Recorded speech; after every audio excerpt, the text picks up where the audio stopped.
साथियों नमस्कार, जय हिंद और जय भारत। दोस्तों, बहुत से ऐसे फैसले आ रहे हैं आर्मड फोर्सेस ट्राइब्यूनल्स की, जो कि पूर्व सैनिकों के फेवर में डिसेबिलिटी पेंशन या डिसेबिलिटी पेंशन का डिसेबिलिटी एलिमेंट सैंक्शन किया जा रहा है।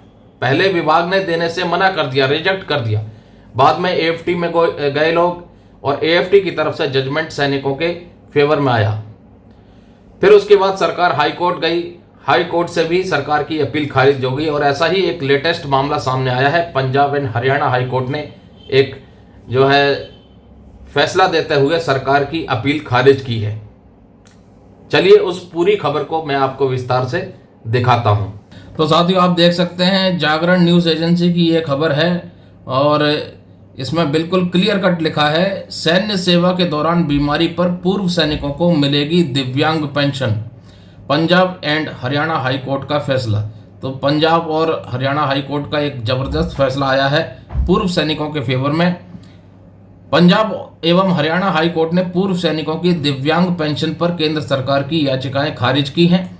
कोर्ट ने कहा कि भर्ती के समय स्वस्थ सैनिक को सेवा के दौरान बीमारी होने पर उसे सैन्य सेवा से संबंधित माना जाएगा। मेडिकल बोर्ड की जो टिप्पणी है उसके आधार पर पेंशन से इनकार नहीं किया जा सकता।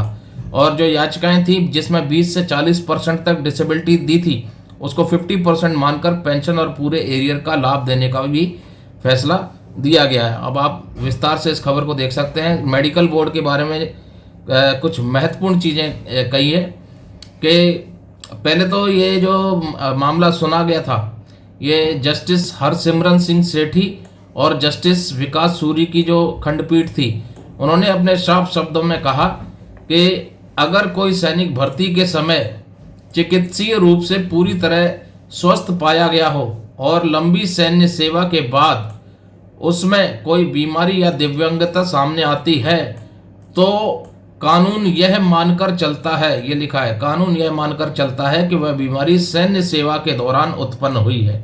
ठीक है। और मेडिकल बोर्ड के बारे में क्या लिखा है आप ये देख सकते हैं। लिखा है, ऐसे मामलों में केवल मेडिकल बोर्ड की औपचारिक टिप्पणी के आधार पर दिव्यांग पेंशन और उसकी राउंडिंग ऑफ के लाभ से इनकार नहीं किया जा सकता। ठीक है। तो केवल मेडिकल बोर्ड की जो टिप्पणी है उसके आधार पर जो डिसेबिलिटी पेंशन है या उसका राउंडिंग ऑफ का बेनिफिट है उससे इनकार नहीं कर सकते।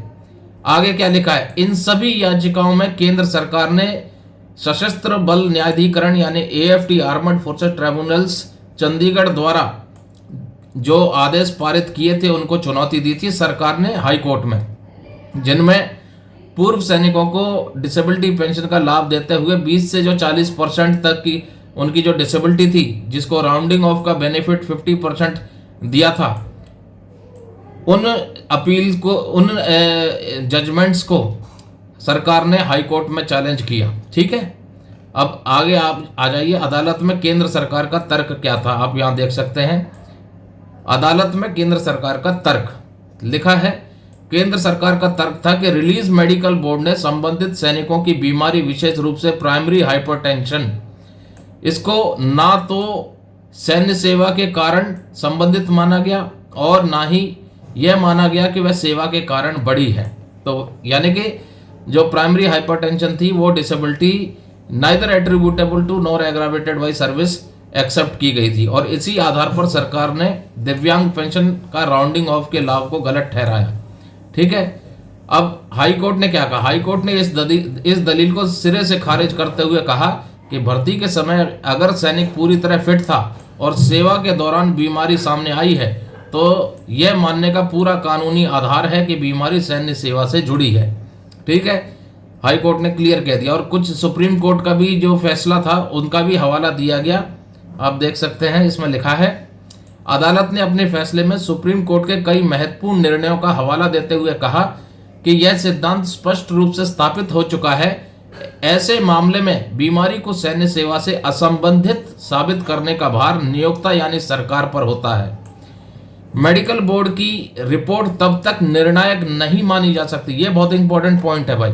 जो रिलीज मेडिकल बोर्ड या इनवैलिड मेडिकल बोर्ड होता है उसके बारे में कोर्ट ने कहा, हाई कोर्ट ने, कि भाई मेडिकल बोर्ड की जो रिपोर्ट है वो तब तक निर्णायक नहीं मानी जा सकती जब तक कि उसके संबंध में ठोस कारण, विस्तृत चिकित्सा रिकॉर्ड और स्पष्ट विश्लेषण प्रस्तुत ना किया गया हो। तो तब तक जो है वो निर्णायक नहीं होगी। तो ये कह सकते हैं कि जो रिलीज मेडिकल बोर्ड और इनवैलिड मेडिकल बोर्ड है उनकी फाइंडिंग्स को भी फाइनल नहीं माना जा सकता जब तक कि उनकी फाइंडिंग्स के समर्थन में कोई ठोस कारण ना हो, या विस्तृत चिकित्सा का जो रिकॉर्ड है वो ना हो, या स्पष्ट विश्लेषण प्रस्तुत ना किया गया हो। ठीक है।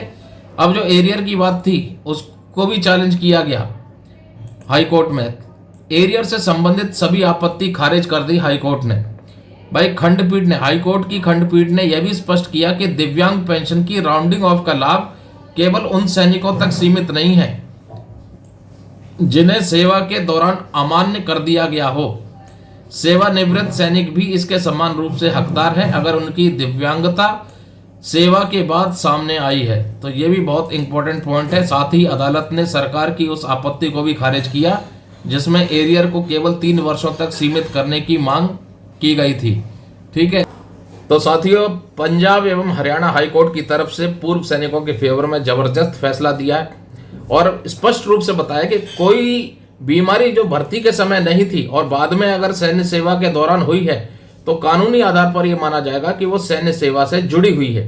तो ऐसे में उनका जो रिजेक्शन था डिसेबिलिटी पेंशन का, वो जो है सरकार ने जो फैसला लिया था डिसेबिलिटी पेंशन ना देने का, उस फैसले को खारिज किया और जो आर्मर्ड फोर्सेस ट्राइब्यूनल ने फैसला दिया था उसी को बरकरार रखा और साथ ही जो राउंडिंग ऑफ का बेनिफिट था उसको भी दिया और एरियर के लिए भी साफ कह दिया कि भाई एरियर भी मिलेगा।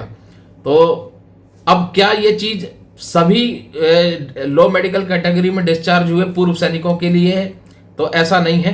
जिन जिन लोगों ने केस किए हैं उन लोगों के जो मामले हैं वो अब धीरे धीरे निपटते रहेंगे, ना कि बाकी सभी के लिए, क्योंकि ये सामूहिक रूप से आदेश नहीं है। तो ऐसा नहीं है कि ये सभी लो मेडिकल कैटेगरी में जो डिस्चार्ज हुए हैं उन सब के लिए लागू हो गया है। तो अंत में अगर आपका भी डिसेबिलिटी पेंशन यदि रिजेक्ट हुआ है तो पक्का कोर्ट केस करें। कोर्ट केस करने के लिए ये हमारा नंबर है, इस पर आप हमसे संपर्क कर सकते हैं। हमारी बहुत अच्छी एडवोकेट की टीम है जो आपके केस को स्टडी करेगी, रिसर्च करेगी और एक बेहतर से बेहतर पिटीशन तैयार करके जो सरकार का फैसला था आपको डिसेबिलिटी पेंशन ना देने का उसको चैलेंज करेगी। नमस्कार, जय हिंद, जय भारत दोस्तों।